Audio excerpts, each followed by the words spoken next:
Hello, everyone. Good morning, good afternoon. Welcome back to our breakfast show. Here, myself included, Neil and Jose are happy to be here yet again this morning with you. And it seems like nothing is stopping this bull market. So, good morning, everyone. Good morning, Jose. How are you today? Yeah. I'm keeping him muted because technically I don't care. Good morning, good morning, good morning. I'm doing pretty good. I mean, like you mentioned, pretty green market right now, so pretty excited for the day to open up. But yeah, I mean, good morning to everybody. Feel free to get any questions in. And yeah. This morning, let me just share the screen so we know what's going on And around the world. let's just say good morning to everybody. The I love, good morning. Slim Futures, good morning. We got hey from Aaron. Good morning from No. Okay, I'm ready. We have Joseph with some coffee here. We're making hella dollars from Realist. Good morning from Smoky Duck. And so many more that I might have missed. But good morning to everybody, and thanks for everybody watching the stream. We have a lull here. So European markets, as you can see, those markets are already open. So we're green here across the board. Germany, FTSE, the stock 600. Everything is green already. In Europe, in Asia, same pattern there. Green across the board. In the United States right now, pre-market, the Dow Jones is up 0.65%, S&P 0.79, so let's call it 0.8. The Nasdaq up over 8%, oil down 3.75%. At the moment, the 10-year is still at 4.34%. I actually want to look at it real quick just to see where we were. Let's see, year to date. We are still lower than the start of the year, and it seems like we might have peaked here at 4.6 or so at the end of May. But still a long way to go. But okay, interesting to see that. So it seems like we can continue our bull run, right? We can continue. Nasdaq making its way, I guess, closing in that on that 20,000. S&P back above 6,000.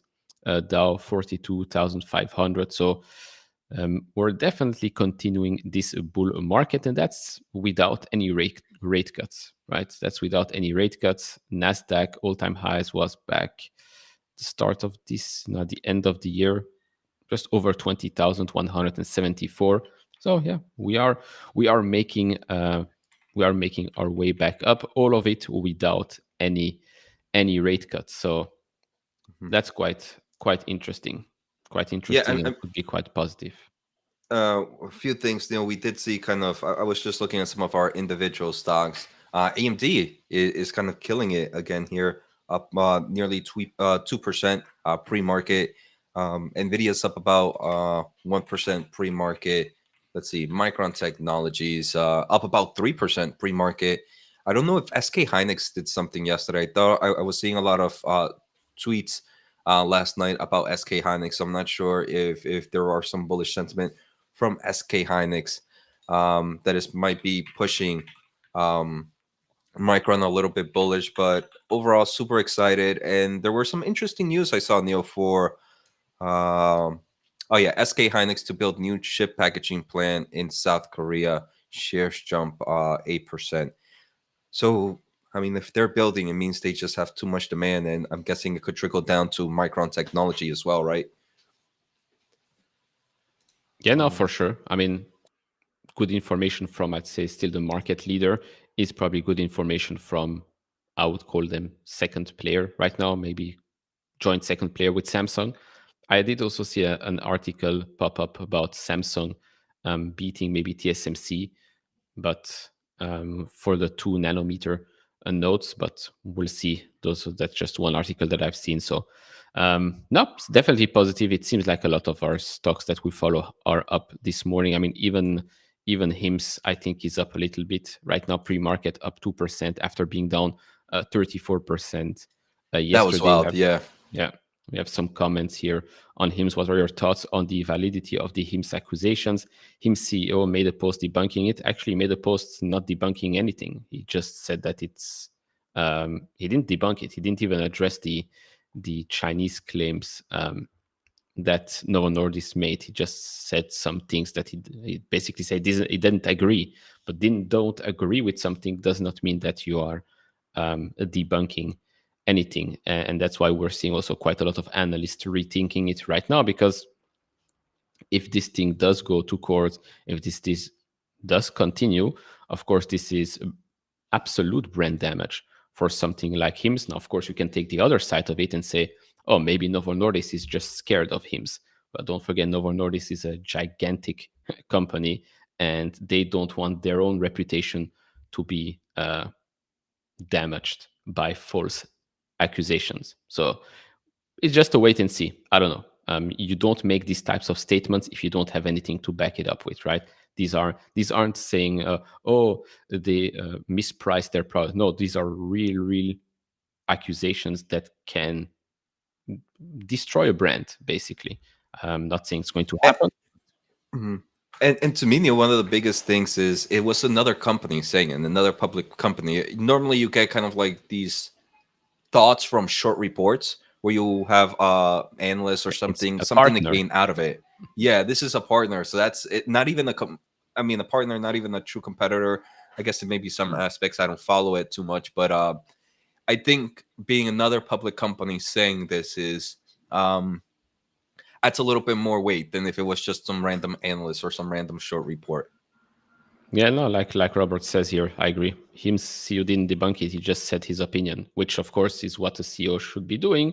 But a lot of times when we get, but this is to your case, if we do get a short seller report, usually the response from the company, well, goes against what the short seller report has to say. It's not, oh, in our opinion, that's not true. Okay, if it's not true, then actually show us why it's not true. It's um, sharing an opinion when you get such a statement, and in this case, by Novo Nordisk, which is a huge player in the market, plus your ex-partner. I guess the response has been weak, but yeah, down 34%. Again, if this thing does get worse, I won't be surprised if we go down even lower, right? Because this is huge damage to a company. But like I said yesterday, you didn't invest in HIMS because of the GLP product. You invested in HIMS because of the HIMS platform. That said, if your name gets damaged and dragged through the mud, then your platform is being dragged through the mud as well. So it's just a wait and see to me. It's like if even if I were a shareholder right now of HIMS, By the way, you would still be up 70% year to date. Just so we're clear, you would still be up 90% over the past 12 months.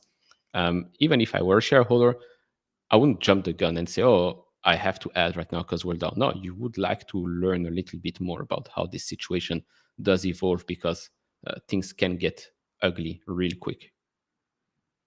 Yeah, Neil, and again, I just want to trickle down that being another public company as well, if you kind of make false claims, it could trickle back on you if you did make those false claims, right? So that's why I don't follow this industry, but if in the semiconductor industry there was a public figure that I respected. I don't know how respected Nova is in the overall. Again, I don't follow that industry, but if a respected semiconductor CEO and company said something like this about a partner, I would take a lot more weight than just some random accusation coming from an analyst itself.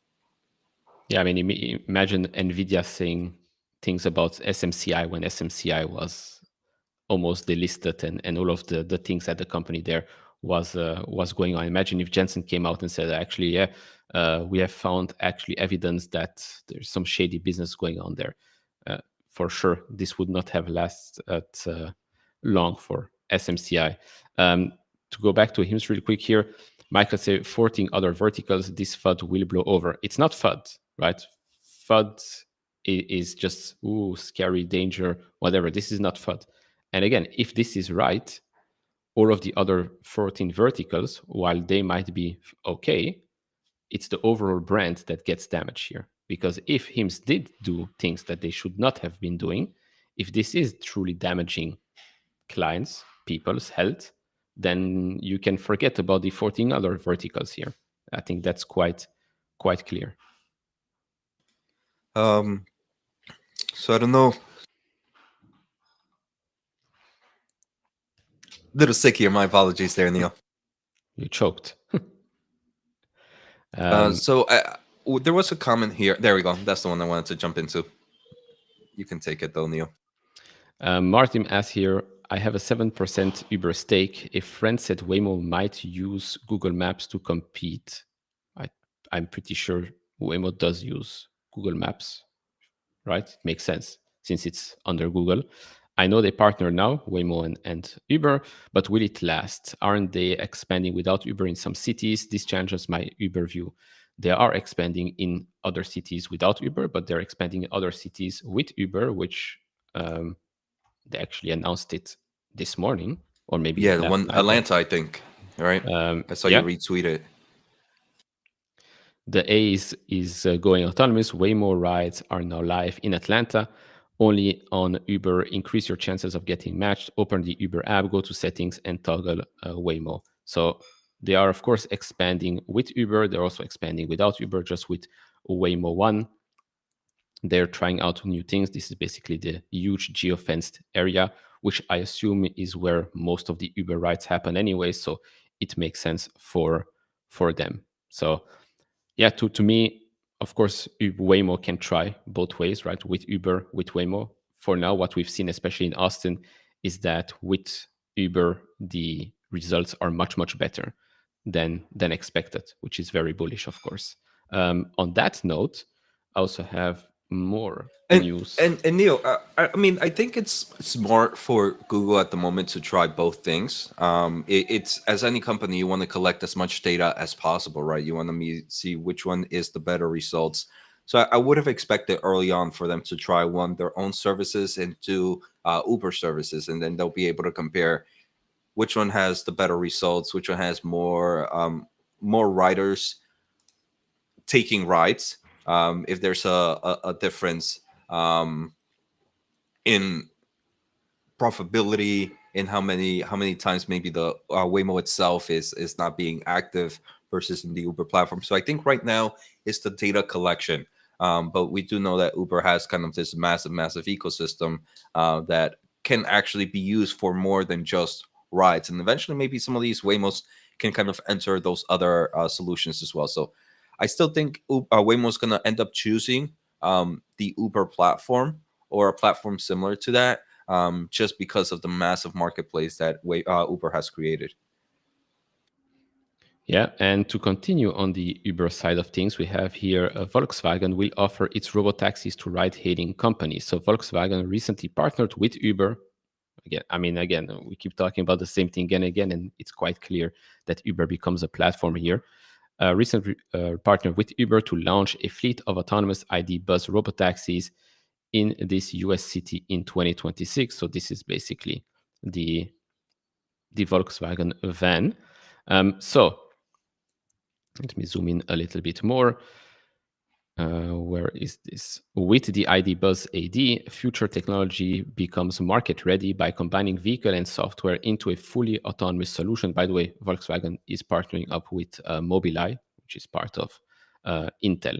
So they're bundling their technological expertise with their clear focus on AI. Our goal is to create intelligent mobility solutions that can be deployed across Europe and worldwide. The first US customer for the autonomous ID bus has been known for some time, with Uber set to bring an ID bus fleet to Los Angeles starting 2026. So quite exciting times ahead for the autonomous mobility market, I'd say. And here is another example of how Uber stays in the race, because this is just one other huge company, right? This is Volkswagen. We've had Waymo. We have May Mobility. We have WeRide. I think AV Ride from Nebius as well. So they're definitely partnering up with some big players. Now I know what people are going to say. Oh, but look at the car.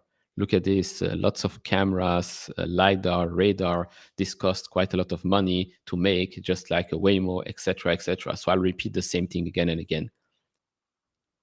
Uber sells you a service, okay? Waymo sells you a service. Waymo does not sell you a car. Right now, what we're getting here is a service. And the service will cost what the service will cost, right? Just like your Uber ride, if there is a lot of demand and not that much supply, your ride will probably cost you more than when you're taking it at 3 a.m. on a random Tuesday, right? On a random Tuesday at 3 a.m., probably you're not going to pay that much. But on New Year's, you're probably going to pay a huge premium because there is just so much demand. It's the same thing here, just it's just that with autonomous vehicles, you can, of course, increase the supply a lot more. If you increase the supply a lot more, of course, the price will come down. But as even Uber has said it, but as we've seen with other payments company, you will make up the difference through volume, right? Instead of having 1,000 rides, you will have 10,000 rides. So it doesn't matter if it's a little bit less per ride. You just have suddenly 10x more rides, which is how you'll make a lot more money. Yeah, agree, Neil. And just kind of talking back into the Google Waymo using its own app or kind of Uber app. I think in the future, one of the things is obviously Google has a massive ecosystem, but there are a lot of Apple users that might prefer kind of using whatever type of Uber ecosystem or Lyft or whatever. So I think Google and Waymo are not going to try to alienate everybody by creating some form of application. I think for them the best move is to end up using some form of ride hailing system. Same how we're seeing here with Volkswagen. Yeah, no, I agree. I think you have a super chat here, but it seems like you are sneezing or something. But go Yeah. ahead. This is So, yours. nah, saving that. Thank you for the super chat. Appreciate it. Are people sleeping on Micron? Um, I don't. I mean, I think Micron has a lot of tailwinds, right? Neil, we've talked about it. A lot of data center money spending dramatically. HBM3E, HBM4. Then we're seeing a lot of things like low power memory that's being used in different types of AI servers as well, which Micron is definitely benefiting from. The consumer market is also seems to be picking back up. I was listening to an AMD call yesterday, Neil. I forgot what was the call I was listening to, but it was a presentation from like about a month ago after their earnings. I forget what was the conference, but they mentioned that one thing that they're seeing is their gaming consoles and some of the consumer stuff are picking up here in quarter two due to the holiday season, something that we talked about yesterday. right? Where I mentioned that memory chips tend to sell a little bit earlier before the holiday season, just as these companies start to create the end product. So it does seem like the consumer market might actually be pretty strong for Micron in earnings. The only thing is, it is a very volatile stock and it is very dependent on the top of the cycle.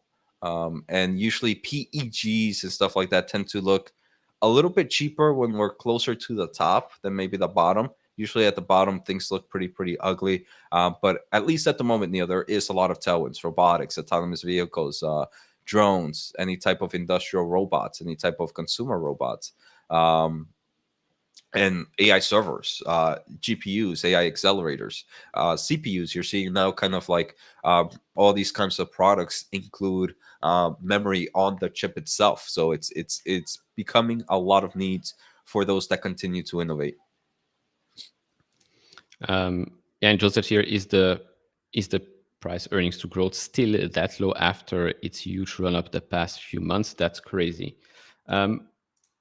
Don't forget that even if the stock does go up, the PEG can still be low, depending on what the analysts are suddenly saying. So right now, yeah, it does seem like currently for the next 12 months, the PEG ratio is still extremely low. But yeah, I mean the company did drop, almost doubled, right, since the April lows. So it was probably even lower back then. But I do think that some analysts have already revised their estimates on the upside, and so stock can go up. But if the revisions are going up quite quickly as well, then it stays the same. Of course, now that we're going into the next earnings call commentary, things can change quite rapidly.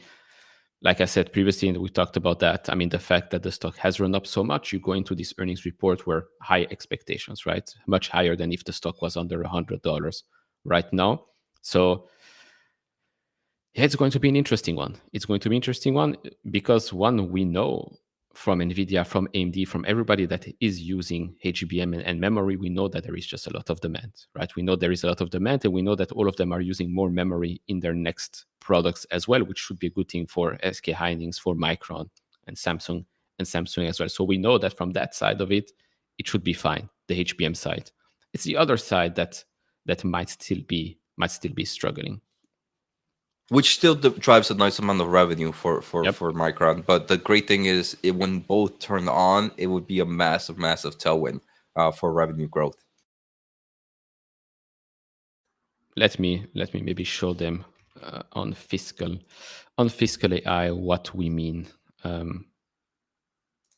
about the difference in And seconds. while you're looking at that, Neil, I see Jose. If you could buy, let me see. This is a weird one.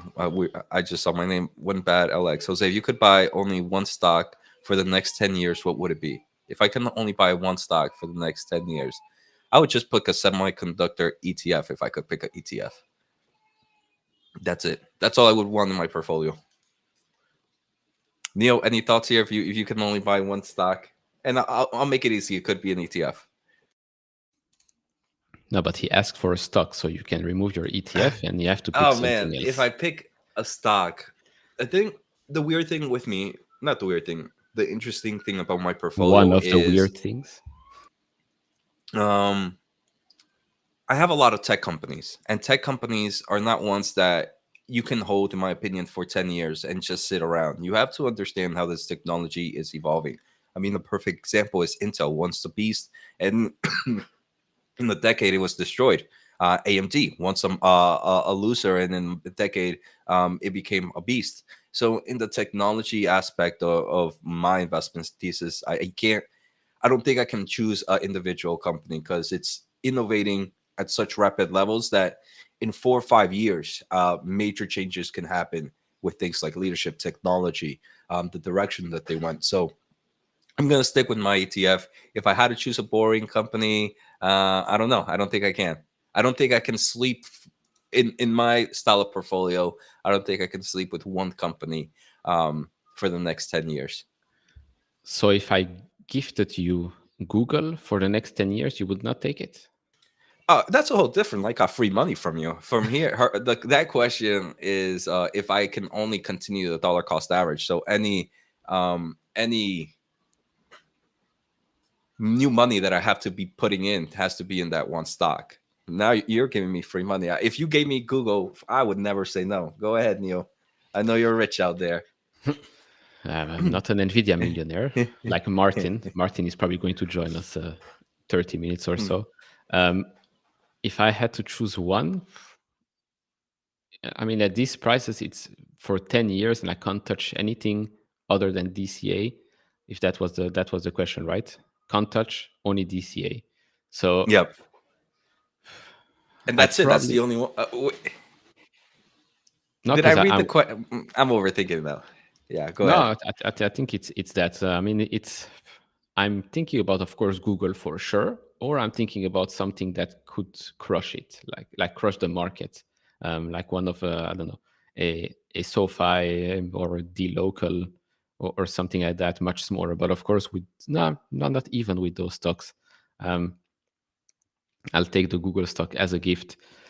I mean, if things continue like this, both of us will get 2 membership gifted to us by Ariel by the end of the year. It's funny that he's not joining our streams anymore since AMD is up so much, but he does have a position, so that's fine. So I think I'll take Google, but I wouldn't mind taking a SoFi, for example, for 10 years.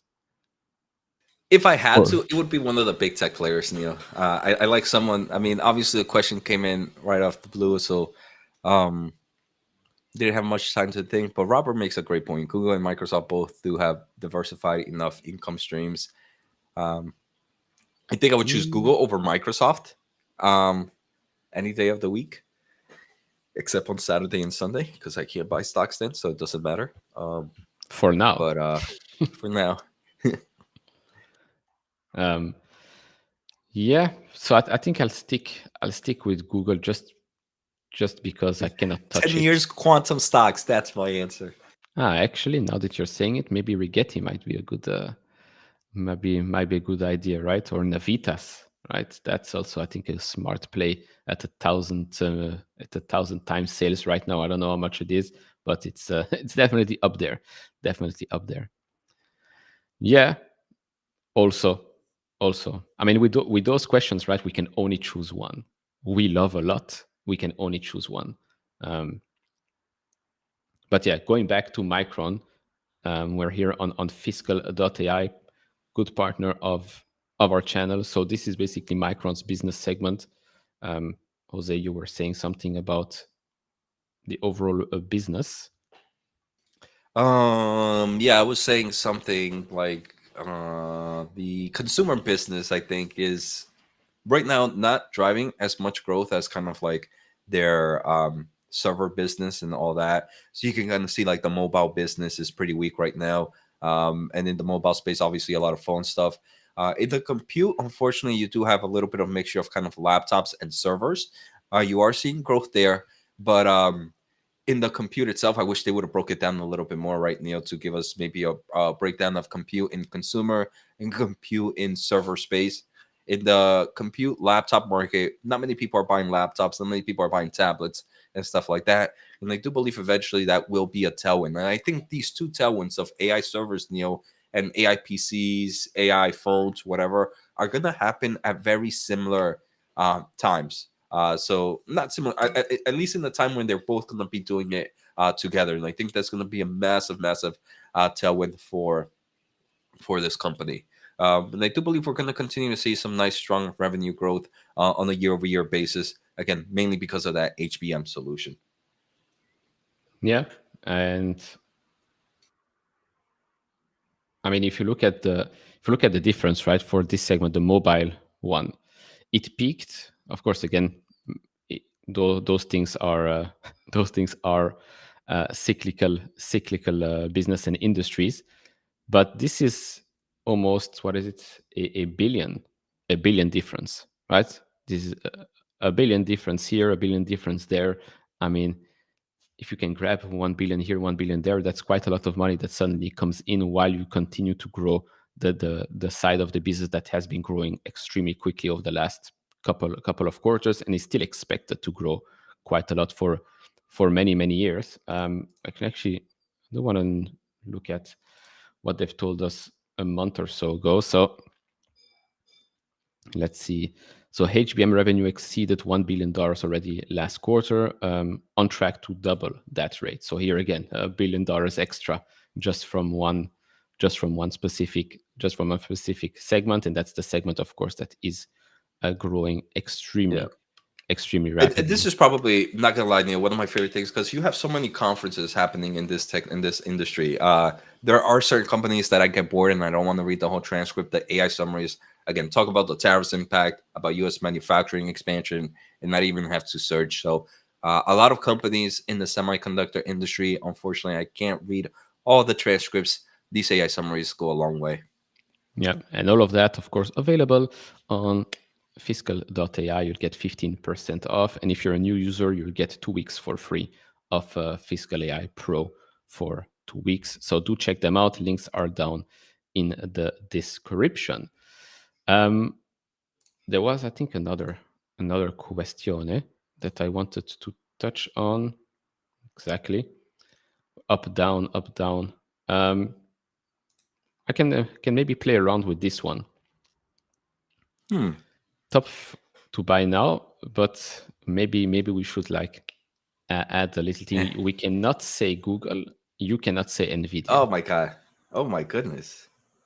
Top 5 to buy now. I can't say Nvidia, and I can't say Google either. No, let's do All right. let's do. Both of us cannot say Nvidia and Google.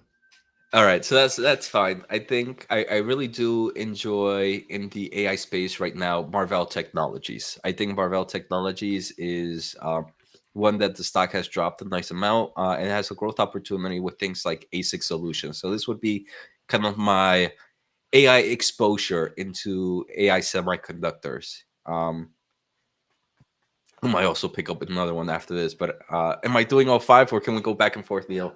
No, you can do all 5. You can. I mean, I wanted to even say you have to diversify a bit. I have to diversify. All right, Uber is another one that I would put to kind of diversify outside of the semiconductor industry. So I have Uber, I have Marvell. I got to go back into. Oh my God! I need some help here. Let me look at my portfolio real quick. Sometimes I forget. Oh, I like GitLab for the software space. So there we have. I have Okay. 3. I have semiconductor. I have Uber for consumer preference. I have GitLab for software. I'm going to go back into the semiconductor space, Neil, and add AMD. I think this one is a multi-bagger, so that's number 4. Number 5, maybe I would play with the Max 7. Let me see. Before I mention it, let me just look at my overall portfolio really quick. And I can't pick an ETF, right? No. No Because ETF. then You're you're bored. taking Okay. everything else. All right. So I think just to play into the Max 7 space, I would put Amazon. Even though I don't own it in my portfolio, I wouldn't mind in the top 5. Okay, so now I cannot pick those names either, by the way. So no Oh Amazon, wow, no Uber, I messed it no up for Uber you. for That's me. great. No AMD. No AMD either. So should I take Intel just for the fun of it? Just for the fun of it. Okay, so fintech space, because if I take one, like if I take SoFi, I cannot take PayPal anymore. Although they are different. They are different. Like you took Marvell and AMD, so I can technically take SoFi and PayPal, or dLocal and PayPal. Okay, let me just go with the semiconductor first. I take Micron. Micron, I view it Yeah, easy. You're I'll take so Micron. predictable. I'll take United Health. Surprise, surprise. I'll take United Health at Oh $300 wow, right now. Yeah, I'll take it. I bought some shares yesterday. nice, Some nice. We'll see. We'll see if it works out or not. Very very small position. So Micron, United Health. I'd still take PayPal for sure. I take PayPal for sure. And then if I have to like the biggest difference, if I can pick SoFi or the local, I'd probably still pick. I'd, yeah, because it's not similar at all. I think SoFi is different. So I'd still pick SoFi, PayPal, Micron, United Health, and then maybe I'll surprise some people here, with another maybe contrarian or not contrarian, because there is another Max 7 name that I can pick that you didn't block. So I think I'll go. It's either Alibaba or Meta. Alibaba or Meta? Nice. Yeah, I mean, I could see. I know you like to. I no no. I know you're into the kind of space style investments. None of those catch your attention at the moment, No, because we're saying right now, which means, of course, based I'd on be current interested. prices Yeah, valuation. yeah, Yeah. like Rocket Lab, $32. Mm, I don't know if I want to buy it right now because yeah. it went up Yeah. tremendously. So Yeah, um, I don't follow them, so I didn't know how were their price yeah. actions at the moment. So that's why I'm also not picking some other names that went up like 100% or so in the last 2-3 weeks. So yeah, to me, Micron, PayPal, SoFi, United Health, and then I don't know. Meta is at 700 again, but it's still Meta. It's still an amazing thing. But you know what? Screw it. I'm already taking some contrarian things here. So let's put Alibaba in that Add that bucket as list. well. In that bucket as well. We're back at Yeah. 113, which is also crazy for Alibaba. So those are the names. For those that missed the part before, we cannot choose Google or Nvidia. I cannot choose what Jose has chosen, which is why Joseph. there is no It's even there is hard. no Yeah. other. Yeah. So why is Nvidia? We got a lot of questions from this, Neil. Hmm. So I'm pretty happy. So Yusuf here, why is Nvidia stuck in a range it's been trying so hard to be 145? Um, I don't know. I wish I knew. I would say maybe one of the most common answers that I keep hearing, Neil, is just back then when it hit 145, multiples had expanded dramatically. I think I don't know if you can pull it up real quick. Neil, forward price to sales ratio of Nvidia on Fisco. I think about a year ago when they started to really hit that 145, forward price to sales ratio was typically around 30. I think it was trading at 30, maybe even 30 plus. Now it has kind of pulled down a lot more. If I recall, it's probably in the high teens now. So here, I'm pretty cool. You can go to go to financials real quick, Neil. I like the chart itself. And then if you go to ratios, and yep, you look at. We'll look at. I want forward valuation if that's okay. Um, which is the one. Yep, and put forward price to sell. The PE didn't really change much, but the price to sell did. I mean, we can see it kind of jumped up, at least in July of 2024 to around like over 25. Um, I'm pretty sure if you put like yeah, add a line, graphing line, put both the average and the median. I like the median more. Um, so I mean, you can see it was trading at more heavier valuations. I do think now you do kind of give it a premium because it is a leader in the AI space. So for it to be trading under above that is okay. Because the AI market has completely expanded a lot of its solutions. It has increased its gross margins, its overall market share as well. So compared to historical levels, if we're looking at 10 years, I do believe it's okay to kind of trade above its normal range. Now, if you kind of what you did now, Neo, is kind of bring it a little bit closer to the time frame of this AI evolution. Even a little bit earlier, I think the AI evolution really started in the late 22, early 23. Now, if you look at the median, which I believe is better opposed to the mean, just because it kind of removes a lot of the outliers in forms of the calculation, you can see we're trading almost at near par levels. So now the stock was like, it got a little bit excited. Now we're back to average. Now I think I'm getting very excited about hitting 145. And it's a funny thing. I talked about, I did an AMD episode, and my wording obviously was meant to kind of grab someone's attention, but it was how I want AMD to hit $200 the right way. I wanted to hit it the right way, right? So this was one of my thought processes. It was valuations for AMD had ballooned like crazy compared to its normal. Now I think how Nvidia is going to hit 200 the right way is going to be very similar. Where now we're kind of over that multiple expansions, and now I can't see any headwinds from valuations, because back then the valuation was a concern outside of PE ratios. PE ratios always tend to trade very, very good. But out of all valuations now, Nvidia is starting to look a lot better, and I think the market is going to start to appreciate this a lot more once we start to see that massive ramp up of the Blackwell Ultra, and next year the Vera Rubin, which is going to be a beast. I mean, I don't know. To me, Nvidia is of course best in class, but 16 times sales should not be the norm, right? For a lot of other companies. But for And Nvidia, I mean, And to me, Neil, I don't like. I agree. I don't think there should ever be a unique number for any company.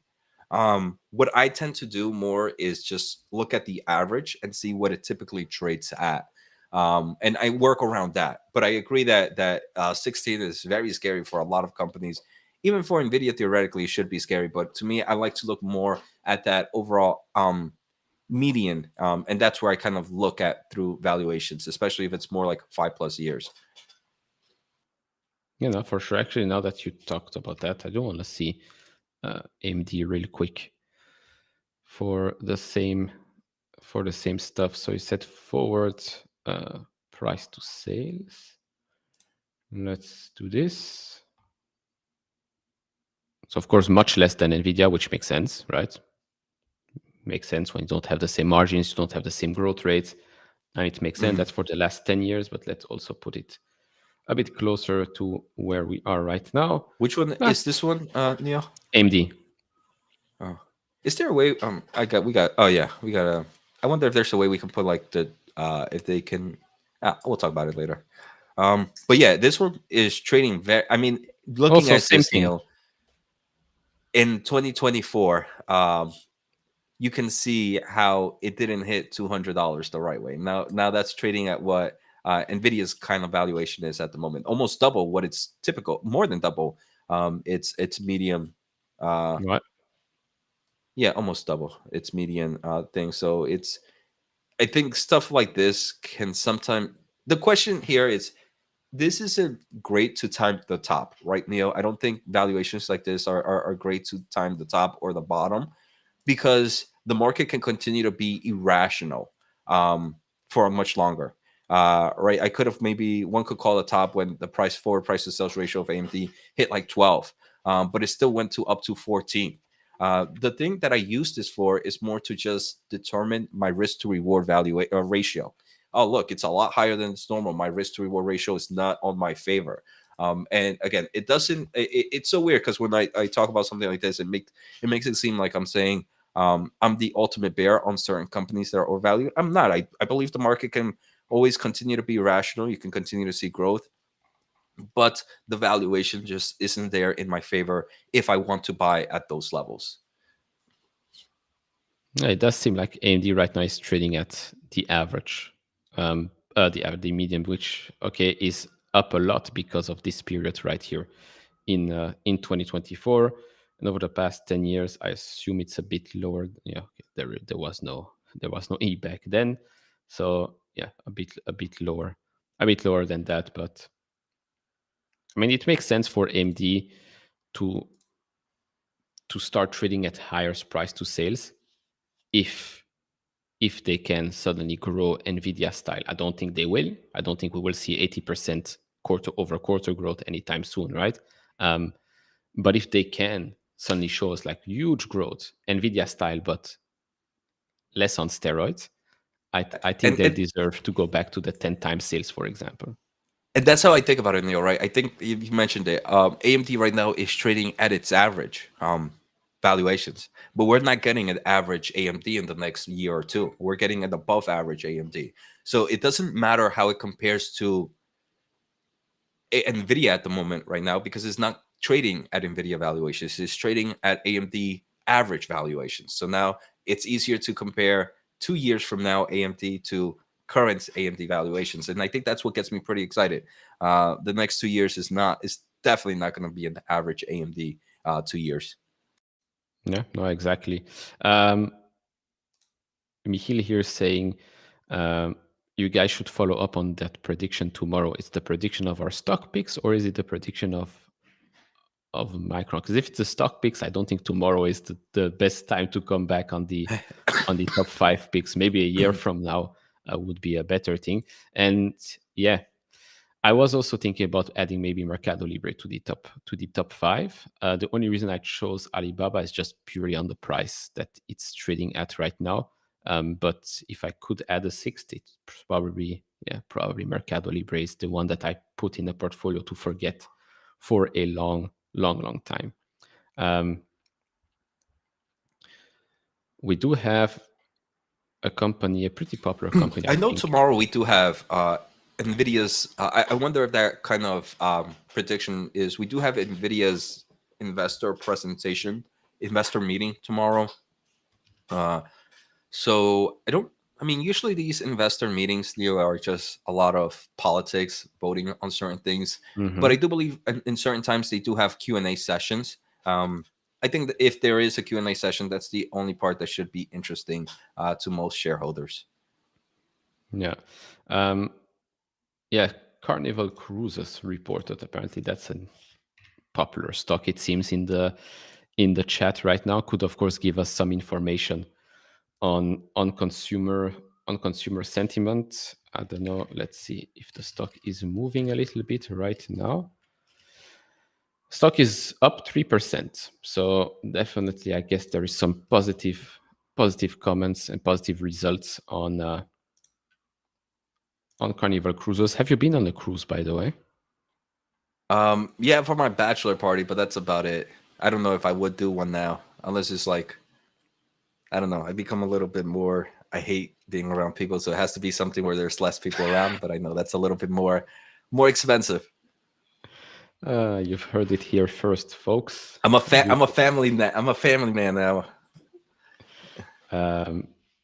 Let's see if I can pull it up real quick. In the meantime, someone asked me any guidance on United Health stock. Well, luckily, a month from now, we have the very important earnings report and earnings call where they will give us some guidance. So right now, to me, why I did open a position after talking about it for a while and after talking about Oscar Health and whatnot, it's purely because of risk reward wise, I think this thing can move up quite a lot more than what it can drop. It's a company worth, what is it still? I think less than 300. $272 billion, generating over $400 billion in revenue, lots of free cash flows. It's even if it gets hit business wise, I don't think it should get hit by 50% financials. So how much did I buy yesterday? I think I bought 10 shares for now, something like that, if I'm not mistaken. Yes, 10 shares for now.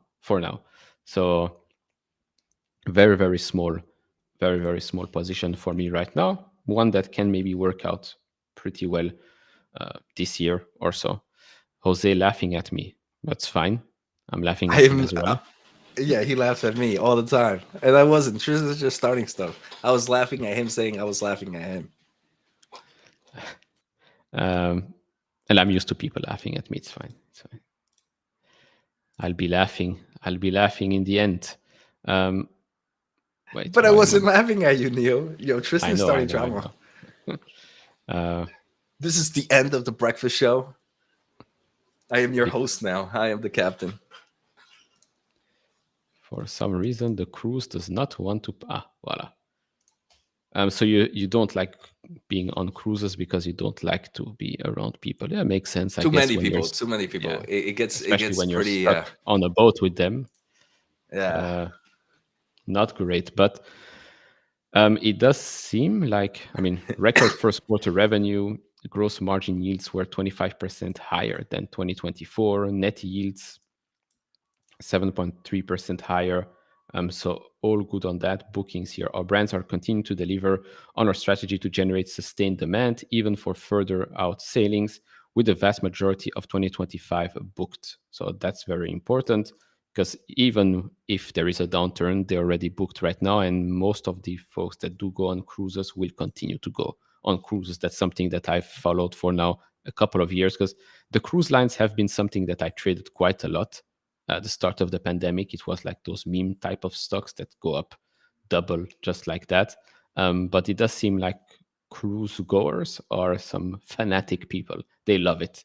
Like once they go on it, like they keep going each and every time. So I guess it's a good business. Good business, but then a debt heavy business as well, which all of the cruise players will have to pay over the next couple of years, because they needed money throughout the pandemic, since that business was basically dead back then. But it does seem like, they're probably going to share way more information during the earnings call, but so far this seems to be yet another good quarter, a good information to get from one of the big cruise lines. When I was in Miami, I actually went by, because I think when you go from Miami to Miami Beach, you Have you go gone by in one, all of. Neil, or no?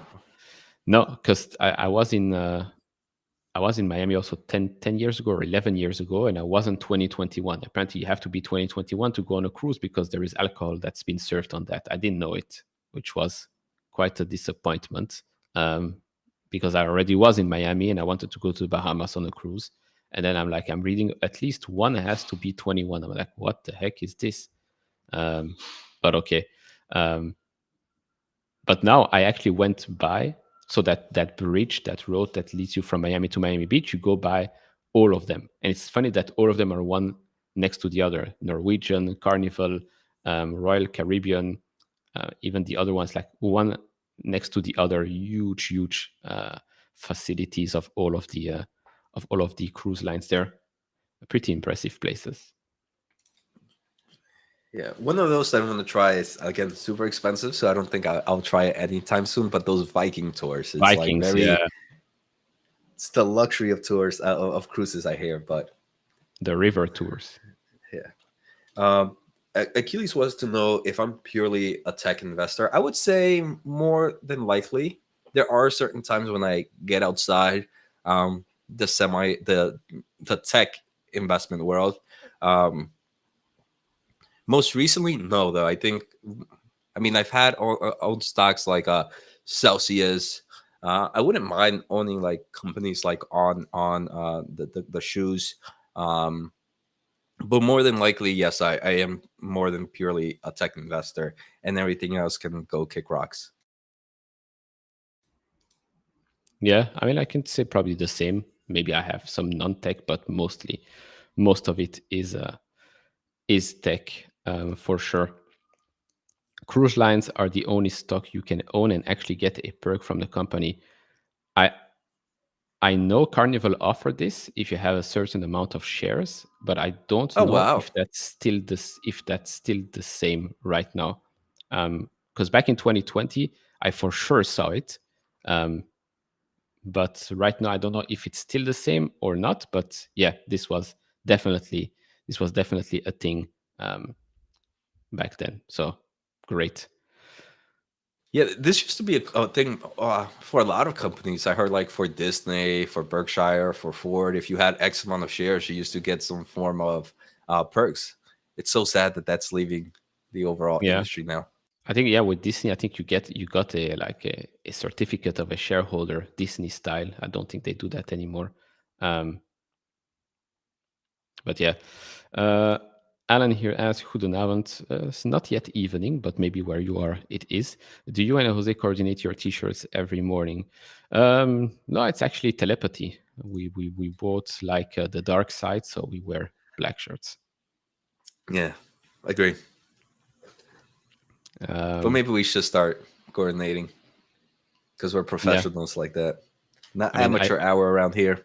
I did send you my background so we can be in the same room, but you didn't wanna. I don't know. You, That's weird. Being in a fake imaginary AI constructed room. That's where I draw the line. I mean, if you're already faking it, might as well fake it till we make it. um, Anyway, we have here breaking news. Powell emphasizes a Fed's obligation to prevent ongoing inflation problem despite Trump criticism. So the Fed chair on Tuesday, which is today, said he expects policymakers to stay on hold until they have a better handle on the impact tariffs will have on prices. The cautious tones could further antagonize President Trump, who has ramped up his long-standing criticism of Powell. Powell will present his speech along with the Fed's monetary policy report first to the House Financial Services Committee on Tuesday morning, then the Senate Banking Committee a day later. I mean, I don't know. I don't know how much longer, how much more data he needs to see, because we've been basically flat for 6 months, I think, right now, and we've had plenty of data. Even data before the tariffs, data after the tariffs.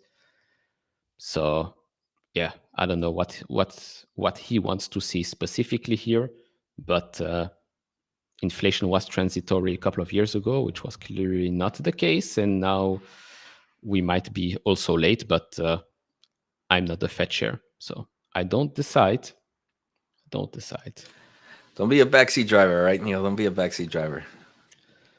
We'll all be backseat drivers when autonomous vehicles become mainstream. So All maybe right, the Fed enough with that joke, Neil. maybe the Fed should be an AI. Should be Yeah, the that might best be. decision maker. I feel like that. Yeah, I mean, isn't that probably pure data? It Hey, is pure data. It is yeah, exactly right. that. It is pure data calculation, and you should get your answer. We got a few questions here, Neil. I wouldn't mind kind of getting through. We have: would you sell some Nvidia to buy some AMD? I wouldn't. But that's because I still am adding a lot of money to my portfolio.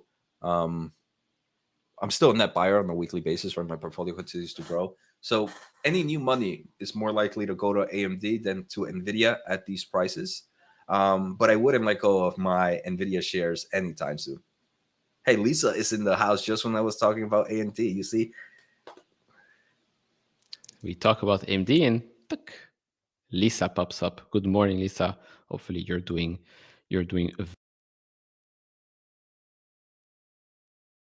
How about you, Neil? I mean, I know you're not an Nvidia massive shareholder. shareholder. I thought you had one or two shares.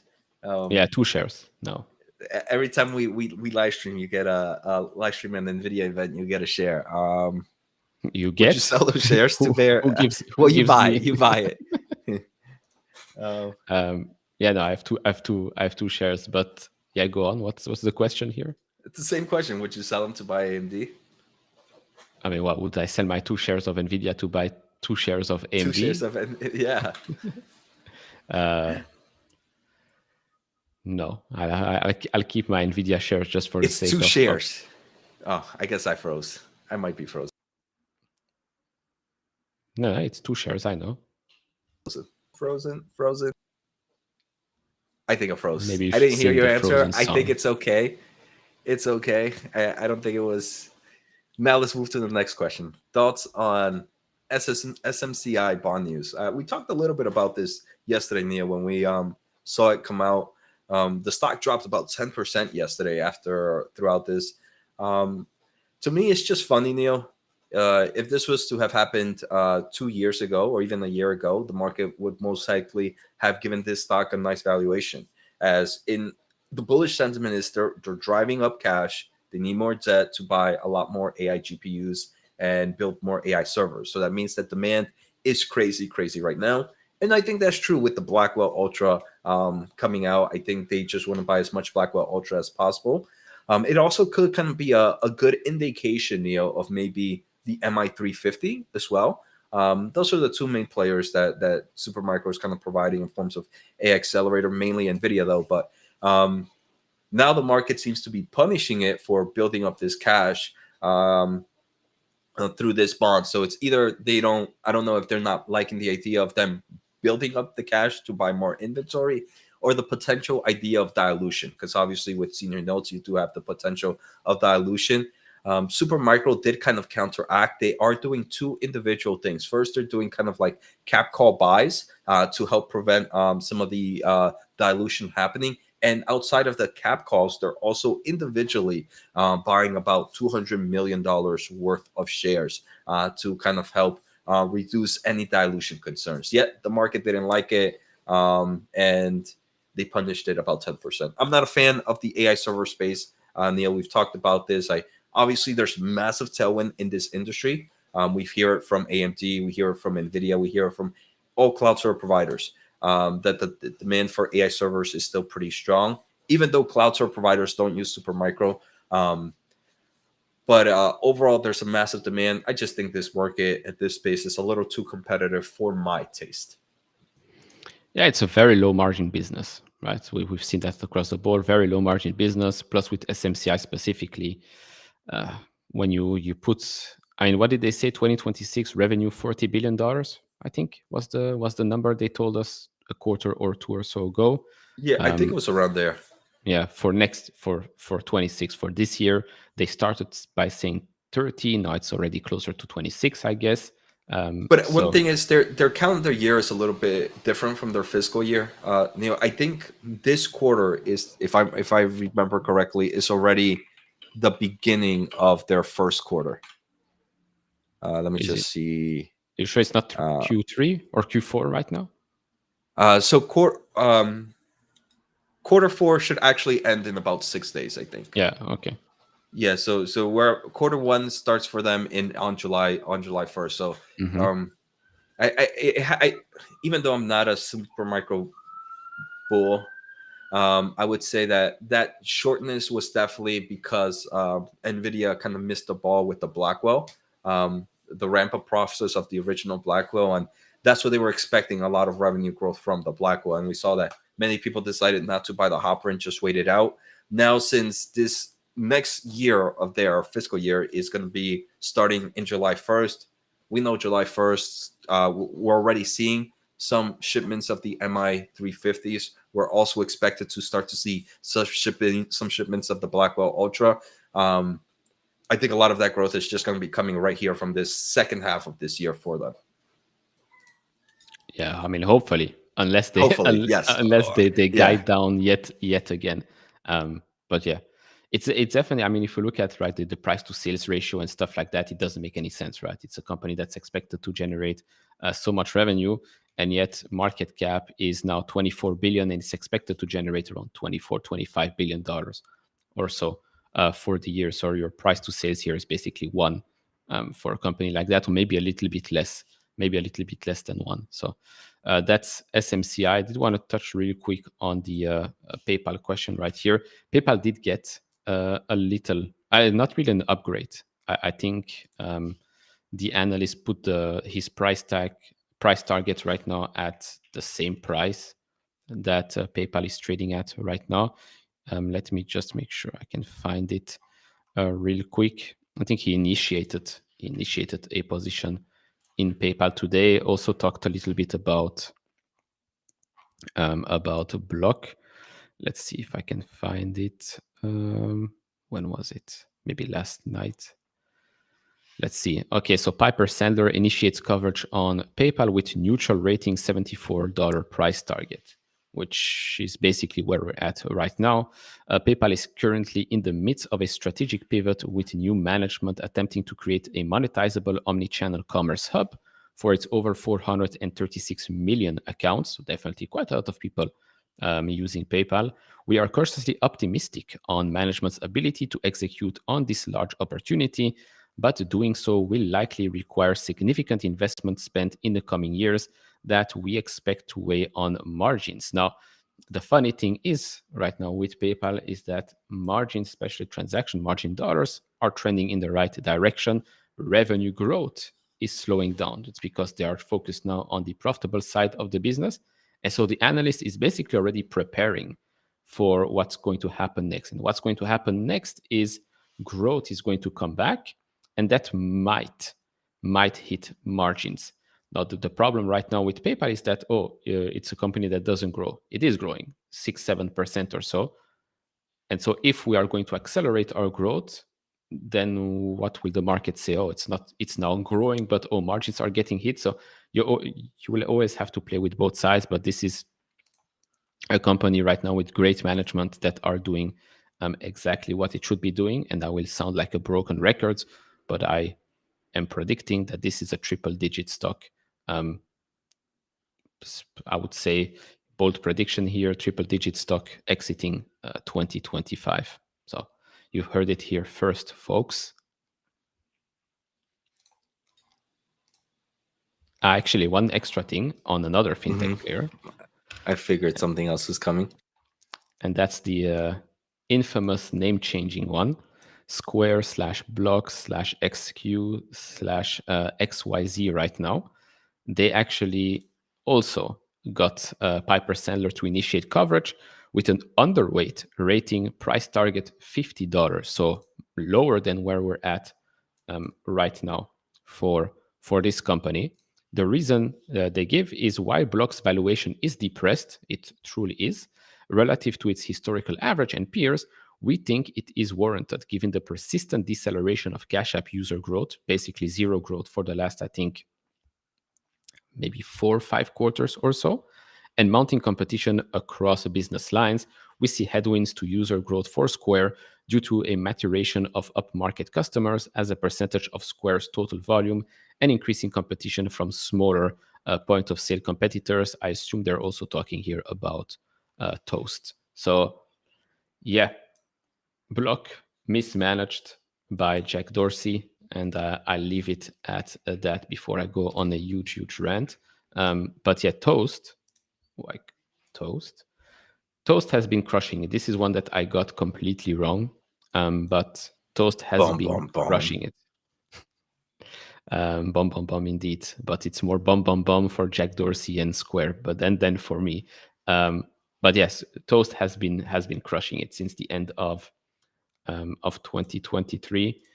The stock has basically done 221%. So very good execution. I was surprised. Very good execution by Toast despite the mounting competition in those markets. But yeah, very good from them. Let's see. We got some questions here, Neil, for you. We have Sibi here. Hey, Neil, have you made up your mind on United Health? I think you did, right? I think you made some purchases yesterday. Yeah, bought 10 shares yesterday. So made up my mind to buy just 10 shares for now in Is this United. one? Are you planning on buying more, Neil, as more cash comes into the portfolio, or is this one that you're waiting out to see a little bit more before adding more? It's one, if of course the stock before the next earnings report stays around 300 or so, and I have the cash available and I don't see any other opportunities, like maybe, for example, if Nebius suddenly does go under 40, I'd rather just go and increase my Nebius position than increase the United Health one. So right now, 10 shares, $3,000 for a play like this. I'm not planning on retiring on that position, but if I can make 50% this year already on that, I'll be happy. Should cover a lot of the other costs, but if it stays around that price and I have cash, I will probably add more.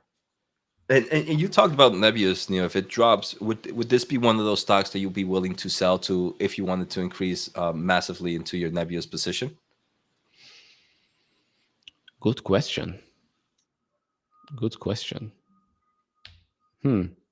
Maybe, but I don't know. I like the value here. I like the value, so it will probably be an injection of cash if Nebius provides a good opportunity, a great opportunity.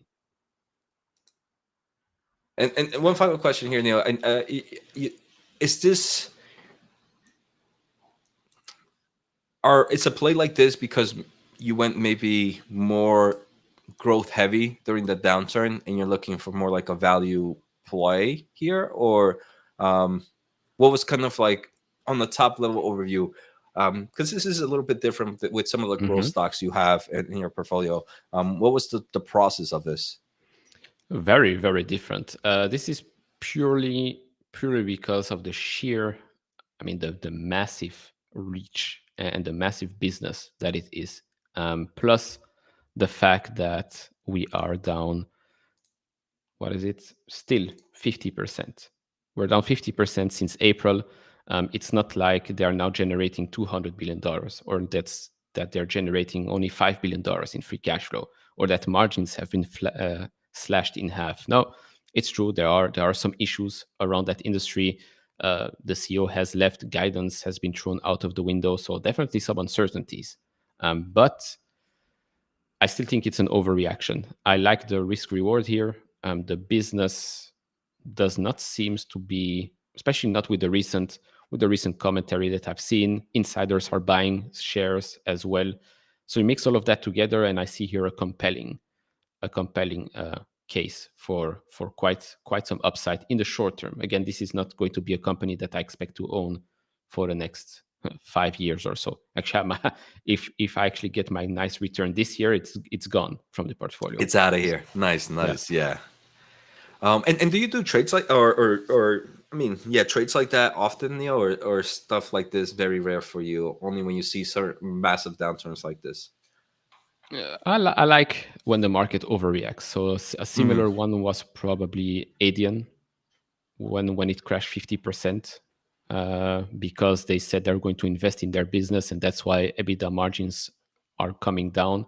Of course, the stock was already expensive, but it dropped 50% and then took a couple of months, and it went up quite significantly. So I like these types of plays if there is an opportunity and if the company is a very strong company. Like if it's a shitco and it's down 50%, then good, it's down 50% can go down another 50% because it never made any sense.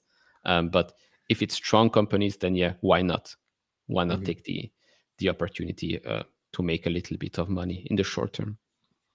Yeah, definitely. There was another question here for you. We talked about it in the past few episodes that this seems to be, yep, exactly. This seems to be kind of like at least a month or the quarter of stable coins. Hmm. So here, Sid, I mean, I don't follow PayPal, but don't they have their own stable coin as well? And don't Yep. they have kind of a infrastructure for that as well? So it could be, would it be more bullish to them than bearish? Yeah, no, it's they have Pay USD, PayPal stablecoin. Um, how would that impact PayPal? It should positively impact PayPal if more and more payments are made through their stablecoin, for the simple reason that stablecoins can, of course, generate some revenue for you, can increase your margins as well. So it is definitely a positive thing for PayPal. The adoption just needs to increase more and more, and it has to be used throughout the whole PayPal ecosystem. We've talked a little bit about Fiserv yesterday, of course, with their announcement and their banks, and the announcement that they are also working with PayPal. And actually, we have another announcement this morning. MasterCard is teaming up with Fiserv to roll out FiUSD, their own stablecoin, across MasterCard's global network. The move will let customers and businesses use Fiserv's own stablecoin with over 150 million merchants worldwide. They'll also explore ways to help users move between fiat and the stablecoin, settle transactions in the token, issue stablecoin linked cards, and tap into MasterCard's multi token network. Both companies say this is about bringing stablecoins into everyday use. And remember, I think last 2 weeks, MasterCard and Visa have been under pressure because of this rise in stablecoin talk. But if you know MasterCard and Visa, you knew that they were not going to disappear. They were already working on some things, and yeah, here as well, it makes sense. Makes me wonder how big of an impact this can have on a company like Fiserv. Actually, That's what I was just thinking about, Neil. And this is a stock. I mean, I don't follow this industry, so this is the first time I've heard of Fiserv. But the stock is down right now about 28% from its year-to-date high. And with this small rallies that I keep seeing with this news, and right now, I guess with this Mastercard news, it's up another 4%, but it's still massively down. A company less than $100 billion market cap.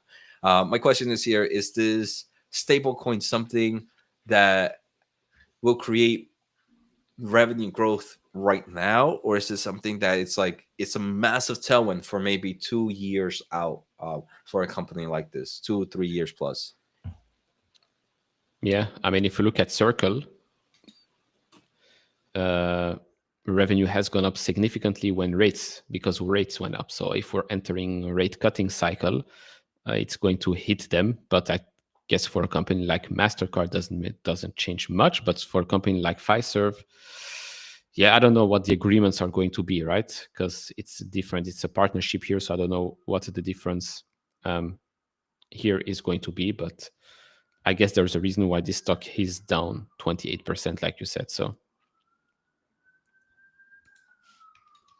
Wonder if the excitement of Circle might push over to this one here.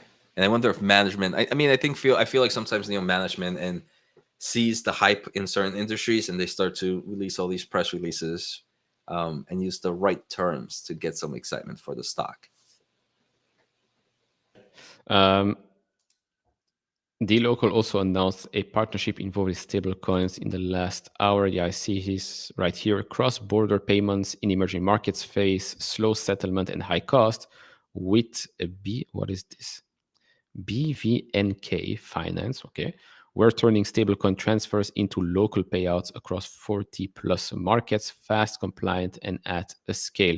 They've been making a couple of announcements more recently. They've expanded their regulatory portfolio in Turkey, the UAE, and the Philippines. So they've got some licenses there, which should lead to more GMV growth for them. But yeah, it seems like stablecoins are getting a lot more attention these days. And again, this is something that makes sense. And I'm quite happy that PayPal has positioned themselves as a company that could lead in this space if executed correctly.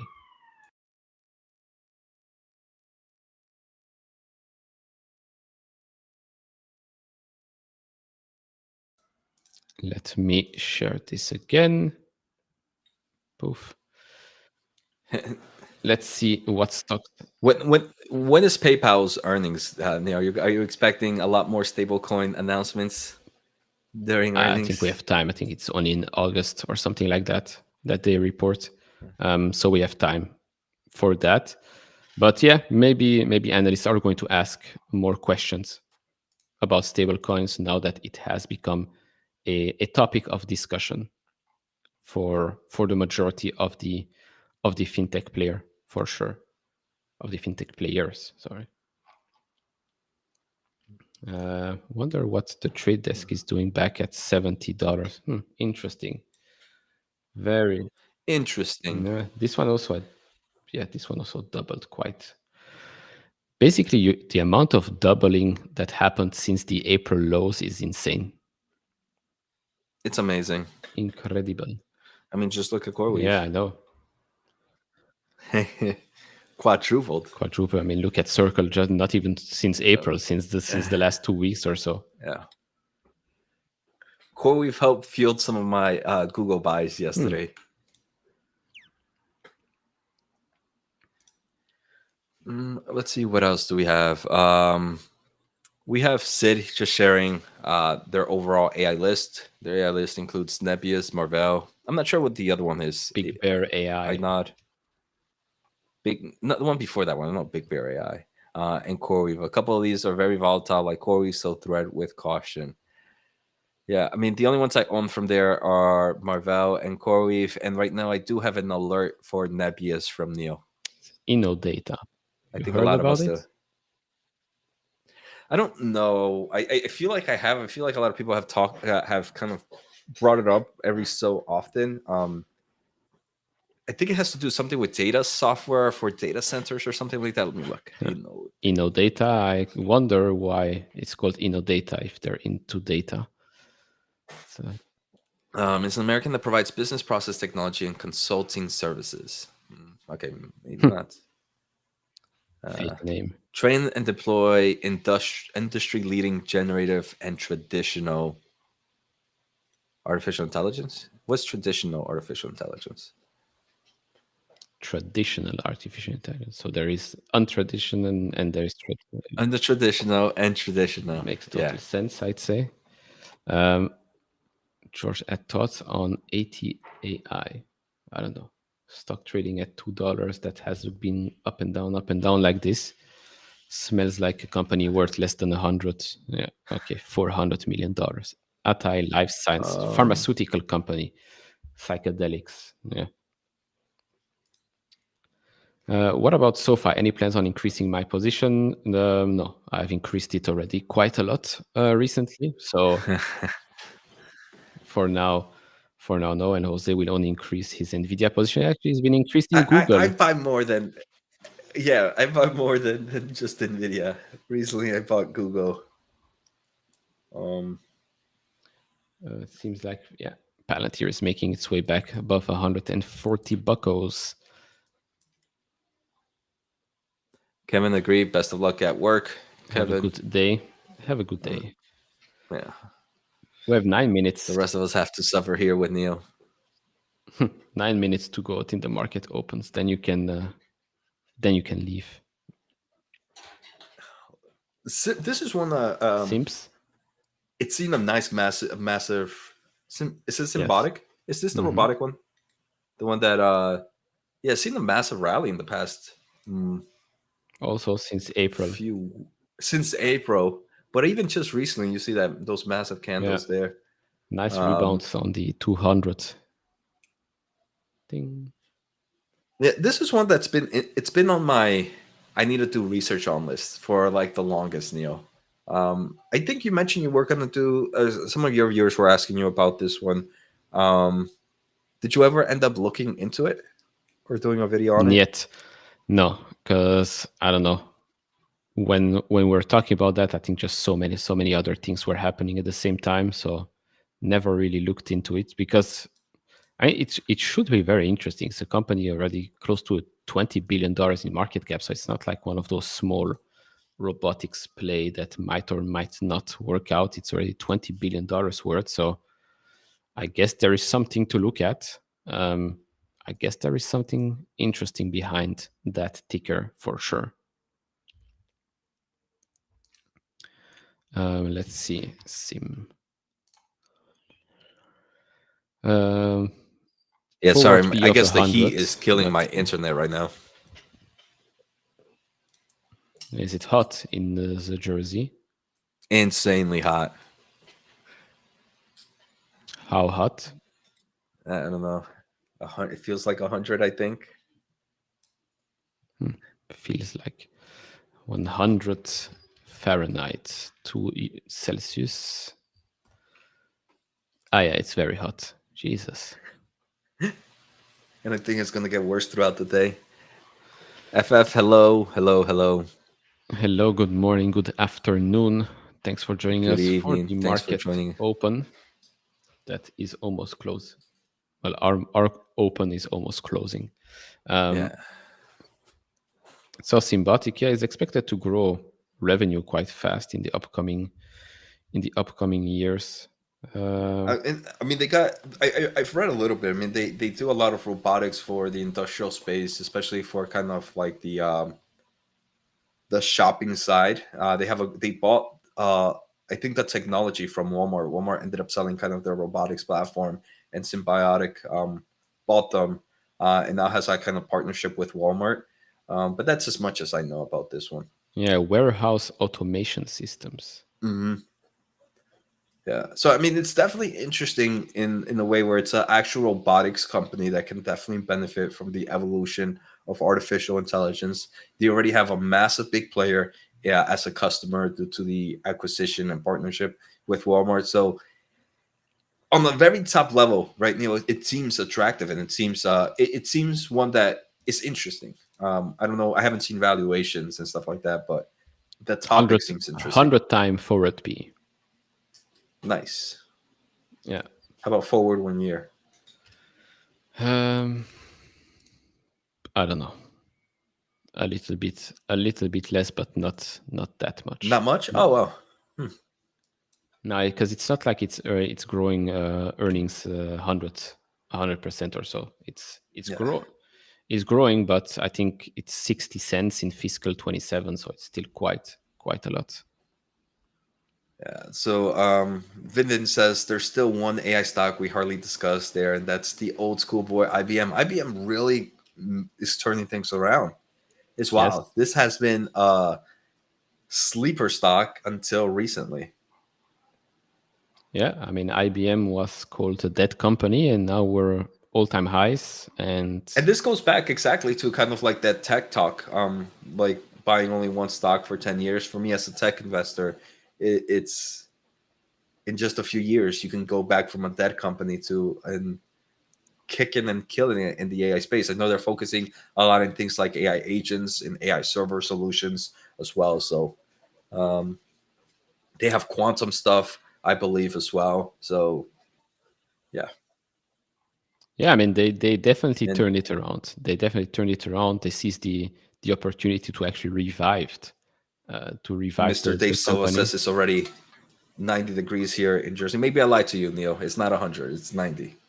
Okay, still quite hot. Still quite hot. I'd say it's a perfect day to stay either inside in the air conditioning or inside a pool that is very, very cold. I don't know if you have either, but this is my suggestion. Um, to you. Wait, what was your suggestion, Neil? I said it's a day you either stay inside with air conditioning or you go into a very cold pool. Yeah, yeah. Those are some good suggestions. I see why people like you. Thank you. I don't see it, but it's fine. Um, Visa. Someone asked here about a Visa. So yeah, could be. BlackBerry's coming back also. Oh, sorry, I didn't see you click something. BlackBerry is coming back. I think they also report today or tomorrow. What are some failed companies that are coming back? We have IBM, we have BlackBerry. We don't have Intel, but some Yet, of us do have Intel. don't have Intel yet. Um, Visa is interesting right now. Very close to that 200 days. Seems like it might be rebounding. It's a very strong company. BlackBerry. Let's see. BlackBerry was a meme stock, right? Back here, 2021. Look at this. Crazy. Meow. Meme stock Wh- Which BlackBerry. which one? BlackBerry. Yeah. Um, Um, but it was at the start of the year, it was at $6. So it went down quite significantly. Yeah. 55%. And then since the lows back in April, we are also up 55%. But yeah, BlackBerry reinvented itself. A software player now, mhm. security, stuff like that. So it's interesting, but it's not like I'm going to buy yeah, cybersecurity. But it's not like something I'm so interested in at the moment. Market cap 2.5 billion. We got 2 minutes to market open. I'm looking at my trading list here, Neil. Well, my trading view list, and a lot of green. A lot of green. I'm pretty excited. I hope it just stays like this and it doesn't just trick us. But we I mean, as have long as it's AMD. green when we're live, it's fine. Yeah, we have AMD up almost 3%. Arista Networks had a 6% day yesterday. It has an extra 3% today.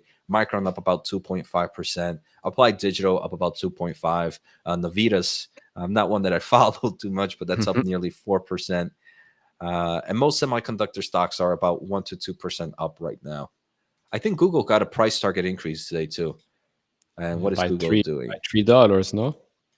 Was it by $3? I think I saw something, yeah, from 200 Hey, to Nebius is 203. up Oh, god damn. 3%. My Um, core weave is only up 1.5. let's see what we have here for now before the market opens. Green across the board for Europe, green across the board for Asia. Pre-market still unchanged, I think, since the start of our stream. Um, wisdom. You're very welcome, Michael. Very, very Yeah. welcome. And so it is time to pull up the heat map and we'll see. We'll see what Eventually happens. refresh. I wonder why Yeah. it takes so long. They can't pay for data. Jeez. Yeah, trading view. Ugh. Let's see. Okay, much better. Much All better. right. Look at this green and dark green across the board. Oil companies taking a hit. Very good for the economy. Very bad for Jerome Powell, who doesn't want to cut rates. And I lost my internet. No, you're still here or not. I don't know. It's funny how someone can lose its internet, still talk, and then he I'm goes still a out. robot, Neo. You see, he's still here. I don't know if he hears me, but I hear him I couldn't sometimes. hear you. Oh, you heard me? Okay. Yeah, no, I I'll said make it's sure not to say interesting. anything to you. Um, IBM is actually up to almost 3% right now. Ah, Of no, sorry. course. No, never mind. Never Never mind. mind. See, you It's messed back it up. down. Thanks, Neo. Thanks, Neo. Never mind. It's back down. Um, Lies. now we actually have a little bit less of the green stuff. Let's see every single stock what we get here. So AMD up 3%. Now Jose is definitely gone and lost. Maybe not, I don't know. AMD up 3.3, HIMS basically flat. New holdings 2.5%, SoFi 2.3%, Amazon up a little bit as well. Tempus 3.1% up, Google flat, can't catch a break. Meta back above 710 right now. Google needs to catch a break But soon. yeah, or we were just throwing money into a fire, into a furnace. Robinhood 1.5, Intel 1.5, same as Nvidia because Nvidia and Intel are the same, so it makes Don't sense. you dare say that. What? What? Nebius is up 7%. What the heck? What is this sorcery? This is crazy. Even That's Micron is up. lies. That's Yeah. that's nuts. Then Hey, Uber's AC, killing it. Up 4.6%. Almost yeah, 5. I guess it's because of Nice, that nice. Volkswagen announcement as well, plus the Waymo Plus the in Waymo. Atlanta. Yeah. Yeah. So yeah, very, very nice. Very nice. She's a 10. You've got here another super chat, Jose, maybe to fix your internet. Yeah, hopefully. I mean, JJ, I'm gonna buy better internet thanks to you. JJ though keeps Neil. Any thoughts here? I don't really follow any of these names. You got the super chat, you have to deal with it. It's a group thing. What do you think about the run up in AST and Rocket Lab? So let's actually switch over to this. So AST is up Wow. more than double in a matter of 3 weeks. Actually, since my video on YouTube, you're all very, very welcome. If you've made a lot of money, I do expect you to become a member of our channel or at least tune in every day when we stream. Greatly appreciate that. That would be appreciated. Yeah. It did rebound here just at the 200-day moving average. Sometimes it's very funny how these things work. But yeah, this thing went up double. There was a lot of momentum also with some partnerships and announcements. But I would still be cautious, even if you think this is going to be a very successful company. It's $16 billion in market cap. Doesn't really generate much at the moment. Lots of future revenue priced in for sure. So that's AST. Rocket Lab. So pretty much too long. Don't read. Bullish in long term, but not in your risk to reward ratio at the moment with the massive rally up. Yeah, no, it doesn't make sense until they actually generate money, like real revenue for a $16 billion company. I mean, I'm willing to put money in when it makes sense, but I have a limit. Rocket Lab is Limit of back money or to limit of sense? limit of ridiculousness. Rocket Lab is back here at all-time highs, so could be a resistance point right here at $33. This stock has also, of course, gone up quite a lot since the April low, so not since June. Although more recently we have seen it go from $25 to $33.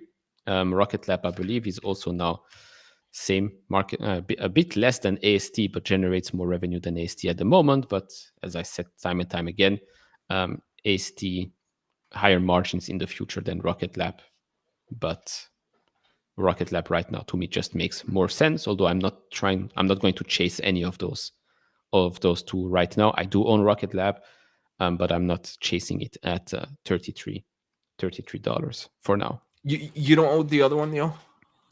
AST, no, I don't own AST. But it could have been one of those trades, but it literally ran up super fast. So again, not in the business of chasing. So yeah. Except views. And that's how we end it. Views and subs. Views and views subs. And subs. The usual Ronaldo comment. Been getting the same comments for the last 2-3 years. The same guy every single time. Yeah. If you haven't sold PayPal and Square, you're still on the wrong side of innovation. I strongly disagree. Strongly disagree. Maybe not on Square anymore, but strongly disagree on the PayPal side of the business.